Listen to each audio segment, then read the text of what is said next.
Hello mga kaagtangers. Kaagtangers.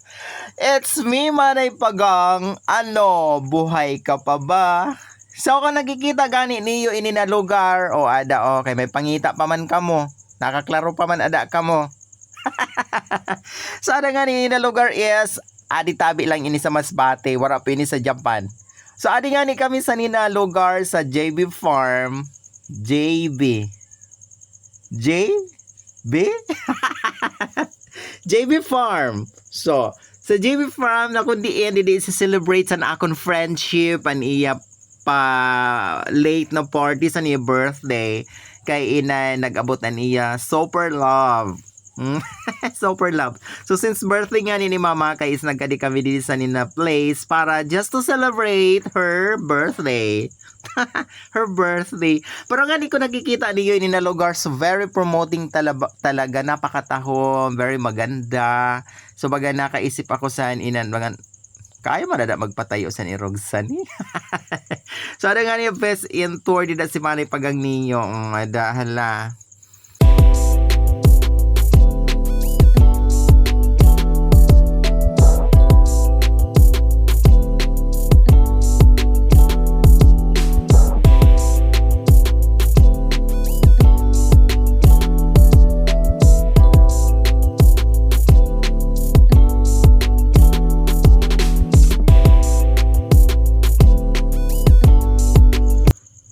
So mga kaagtangers, so amo pala itong patikim, naging pakita na ako na lugar. So kung nakikita niyo ay na katahom ngayon sa ningkudan dida sana sa inda.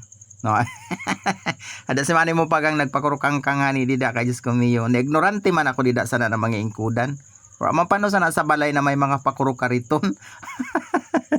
So super katahom talaga sana na very promoting talaga na dida na mga pagkabutang ninda dida sa JB Farm ang mga ingkuda ninda mahandong kung naghahanap ka sa maayo na lugar na para makaisip-isip ka pag broken ka gusto mo na feeling mo gusto mo san katuninungan ay Diyos ko miyo kumadto ka na dito sa Sitio Puti charot. So ada nga ni sa Manay mo bet pasurusakbat dito kay gusto kita ma-relax kay very stress na gadang beauty ni Manay mo Pagang so agtang abot na sa 1 ka kilometro.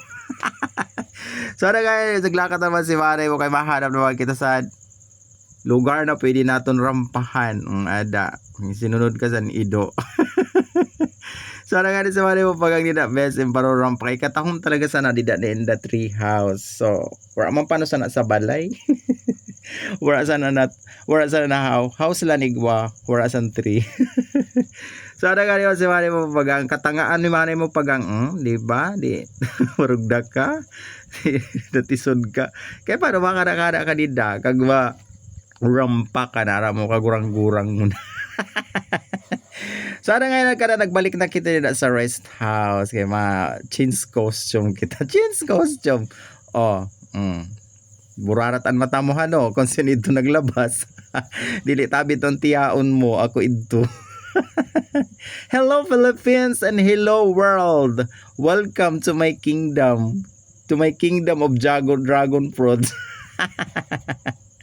So ano nga sa Manay mo Pagang na for the very first time talaga nagsulot sana na pa-orange na muskitero na siya inan basta panturog. So badi abi ng panturog ko lang charot. So wala first time ko nagsulot sana dida kay bagang kagurugan out gayon. Bagang feeling ko talaga sa orason gusto ko talaga magpadayaw-dayaw sana na akong sulot. Bahala ka mo dida basta kay masulot ako.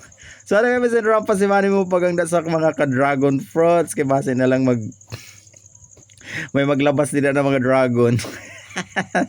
Kag magdama ang bunga sa mga dragon fruits. So ako nga niya didan swerte sa ng mga ka-dragon fruits. So kung nakipansin niyo bagang dragon fruits naman didan na ako ni Tsura. So anyway, so napakataon talaga sana na lugar, very promoting. Wada karudarag ko talaga sa bunga ever. As in, ma-appreciate mo talaga. Humimat ka dito, matuso ko, marugdak ka. So ara nga niyo, humali na si Manay mo Pagang kay baga naalo na ako kag it's time san karaunan na. So may nandili talaga mawara sana na mga lakat is an makakaon ka Kay man baga na makadto ka sa na lugar na wala ka mong balon o pwede man magtanong ka mong balinghoy, magtanong ka mong kamuti or saging whatever kung ano. The most important is nagasadya ka. No, para malimot-limot na naman ang mga kaestresan kag mga problema sa buhay. O ada na si manay nimo pag si manay mo pag di ba? Best in dalok-dalok talaga si manay mo pagang sa mga pagkaon. O joke lang, dila ako dalok no. Diyos ko miyo. Eme-eme lang nga ng pagkakaunakon para naubos kumala didan usad kabilog na bangos. So by the way nga pala, yes, thank you very much sa nag-invite dida sa akon. Actually talaga dili man ako nagastos dida. Nagkadala ako nila para mag-photoshoot, mag-picture. So ada nga ni best in palate celebration daw in akong friend kay nag-birthday na siya si Mama Marilo.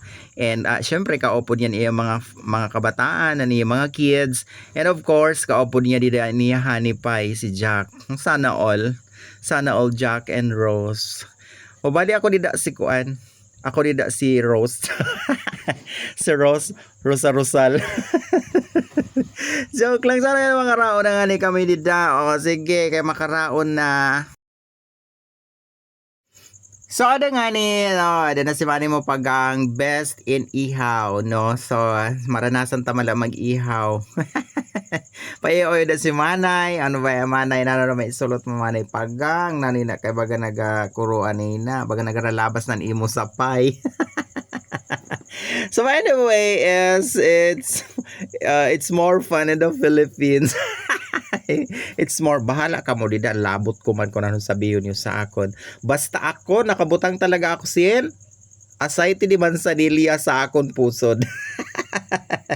Whatever happens, malamig man or hangin-hanginan man ako, the most important is sexy ako. Joke.